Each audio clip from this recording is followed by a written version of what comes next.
어릴 적에는 믿었습니다. 형제는 어떤 일이 있어도 서로의 편일 거라고. 같은 밥을 먹고 같은 부모 밑에서 자랐으니 마음도 비슷할 거라고 생각했습니다. 하지만 나이가 들수록 우리는 조금씩 알게 됩니다.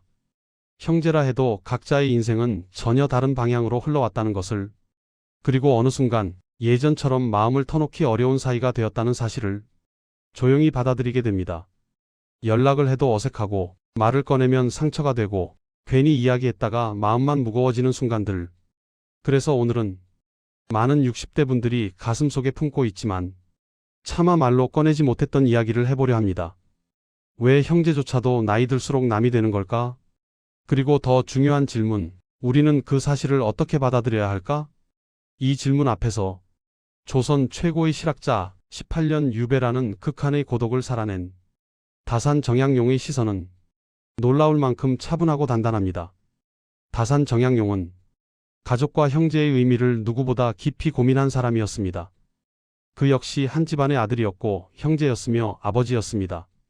그러나 정치적 탄압으로 하루아침에 모든 것을 잃고 유배지로 끌려가면서 가족과 물리적으로 그리고 마음으로 멀어질 수밖에 없었습니다. 그는 유배지에서 수많은 밤을 홀로 보내며 이런 생각을 했다고 전해집니다. 사람은 같은 피를 나눴다고 해서 같은 마음을 갖는 존재는 아니라는 것. 같은 부모 밑에서 자랐어도 각자가 겪은 상처와 욕망, 선택은 완전히 다르다는 사실 말입니다. 다산은 글로 이렇게 남깁니다. 사람의 마음은 같아 보이되 그 안에 담긴 생각은 서로 다르다. 형제 사이의 갈등은 누가 옳고 그르기 때문이 아니라 서로 다른 인생을 살았기 때문에 생긴다는 것을 그는 일찍이 꿰뚫어 보았습니다. 우리는 종종 형제에게 이런 마음을 품습니다. 그래도 형제인데 어떻게 저럴 수가 있지? 나를 조금만 이해해주면 좋을 텐데. 하지만 다산은 이 이해받고 싶은 마음이야말로 형제 관계를 가장 힘들게 만드는 씨앗이라고 말합니다. 사람은 이해받고 싶을수록 상대에게 기대하게 되고 기대가 커질수록 실망도 깊어집니다. 형제라는 이름은 그 기대를 더욱 키웁니다. 그래서 남보다 더 서운하고 남보다 더 오래 마음에 남습니다. 다산은 말합니다. 기대는 마음의 욕심이며 욕심은 스스로를 괴롭히는 사슬이다. 형제에게 상처받는 이유는 사실 형제가 나를 아프게 해서가 아니라 형제라면 이래야 한다는 내 생각이 무너졌기 때문입니다. 나이가 들수록 형제는 점점 가족이 아니라 각자의 삶을 살아가는 한 사람으로 보이기 시작합니다. 경제적인 상황도 다르고 자식 문제도 다르고 건강 상태도 다르고 무엇보다 인생을 바라보는 기준이 다릅니다. 다산은 이 차이를 억지로 좁히려 하지 말라고 말합니다. 다름을 고치려 들지 말고 다름을 인정하라. 이해하려고 애쓸수록 마음은 더 지칩니다. 상대를 바꾸려는 노력은 결국 나를 소모시키는 일이 됩니다. 그래서 다산의 조언은 의외로 단순합니다. 이해하려고 애쓰지 말라. 대신 기대를 내려놓아라. 기대하지 않으면 서운할 일도 줄어듭니다. 서운하지 않으면 미움도 쌓이지 않습니다. 많은 분들이 묻습니다. 그럼 형제와 정을 끊으라는 말인가요? 다산의 대답은 분명합니다. 끊으라는 것도 아니고 매달리라는 것도 아닙니다. 그저 적당한 거리를 두라는 것입니다. 그는 사람 사이에는 보이지 않는 선이 필요하다고 말했습니다. 그 선이 있어야 존중이 생기고 존중이 있어야 관계가 오래갑니다. 형제라도 그 선을 넘으면 상처가 됩니다. 그 선을 지키면 비로소 마음이 편해집니다. 연락이 줄어들어도 스스로를 탓하지 마십시오. 자주 보지 않는다고 냉정한 사람이 되는 것도 아닙니다.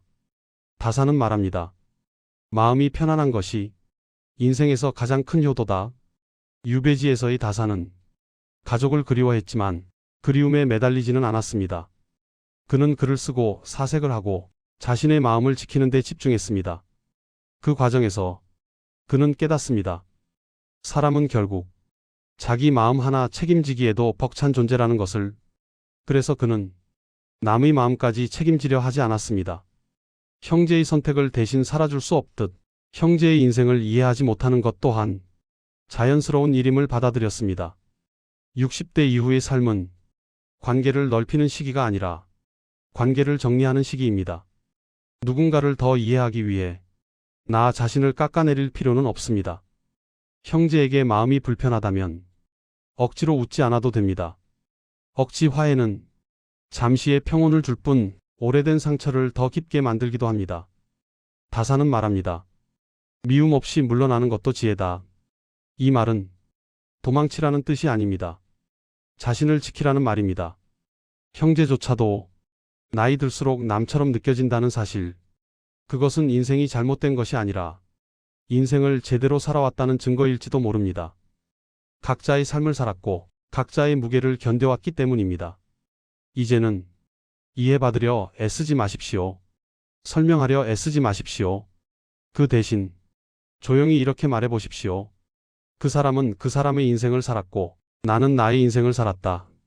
그 한 문장이 마음을 놀라울 만큼 가볍게 만들어줍니다. 다산 정약용은 가장 고독한 자리에서 가장 깊은 평온을 배웠습니다. 그리고 우리에게 이렇게 말해주는 듯합니다.